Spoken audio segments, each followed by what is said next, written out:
Strange discoveries made in the middle of nowhere. Blythe intaglios geoglyphs. In parts of Mexico, Peru, and the American Southwest there are incredible, large-scale, ancient carvings that researchers still don't know the exact purpose of.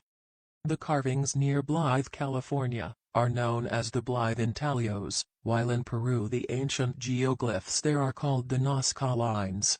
The unknown origins of these carvings have led to quite a lot of speculation about what purpose they served, and who might have made them. There is a gathering of these carvings in the Colorado Desert where the largest of the carvings representing humans measures 171 feet, which is wider than a football field. Reportedly, they were first discovered in 1932, and it is believed that these stone carvings must be made between 450 and 2,500 years ago. UFO in Antarctica. A YouTuber spotted a mysterious metallic object through the satellite images of the icy continent. According to him, it is a UFO, as the triangular object neither looks natural nor does it belong to the surrounding terrain. This appears to be a 60-foot wide disk sticking out of the ground, apparently being recently revealed by the melting snow and ice, he says in the video. He also points out a dome feature protruding from the top of it, but nothing has been confirmed yet. As with all conspiracy theories, the case for the suspected UFO in the video should be taken with a pinch of salt. However, this hasn't stopped fans from writing supportive comments on YouTube. Crumbling Roman ship.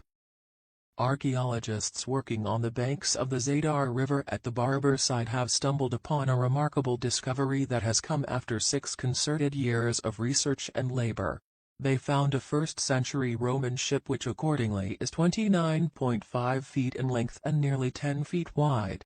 The ancient port of Barber was first identified underwater in 1973, but archaeologists have only been seriously working in the area since 2017.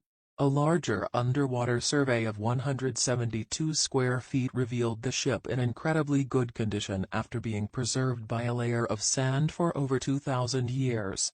Samples from the ship's wooden elements have been sent to France for analysis to help determine where the vessel's material originated from. Additional research work on the second half of the ship will take place next year. The Oasis Mummy. In 1996, an Egyptologist noticed impressive flashes from the bottom of a hole in an oasis in Egypt's desert. This led to the discovery of several tombs containing mummies from the Greco-Roman period. They all had incredible golden decorations. The Valley of the Golden Mummies is located 15 minutes from El Ba'idi, in the Ba'uriya Oasis, about 400 kilometers from Cairo. Most of the mummies discovered relate to the Greco-Roman period, between the 4th century BC and the 4th century AD, when the oasis served as a center for exporting wine to the rest of the Nile Valley. After the study, it was concluded that the oasis's population, mostly made up of artisans and merchants, had been buried in family pantheons. These are the golden mummies and are dressed splendidly in beautiful cartonnage and masks covered with fine layers of gold on stucco. Abandoned cottage. Colin is an urban explorer who likes to roam deep into the middle of nowhere and document his journeys.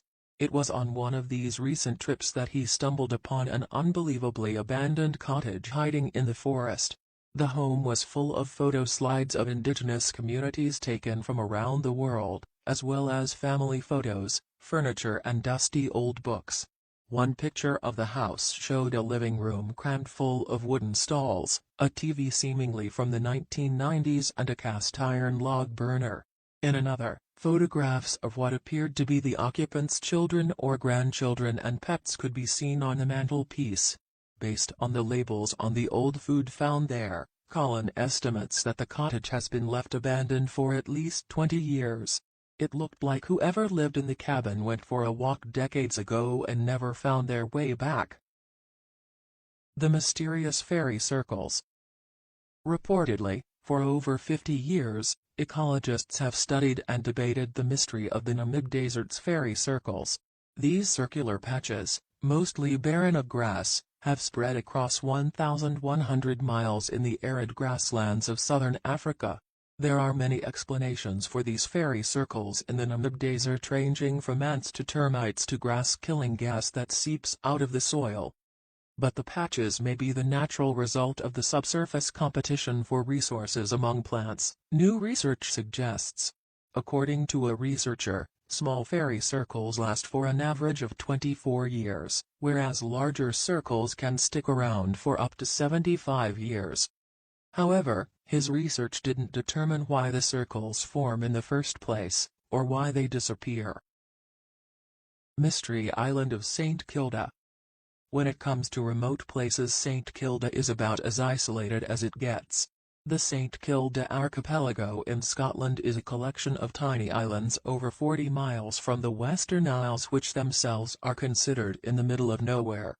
The last official inhabitants abandoned St. Kilda and moved to mainland Scotland in 1930, but just recently archaeologists found evidence of people living on the island 2,000 years ago. Researchers found a fragment of what appears to be pottery from the Bronze Age, suggesting St. Kilda has a much deeper history than anyone ever realized.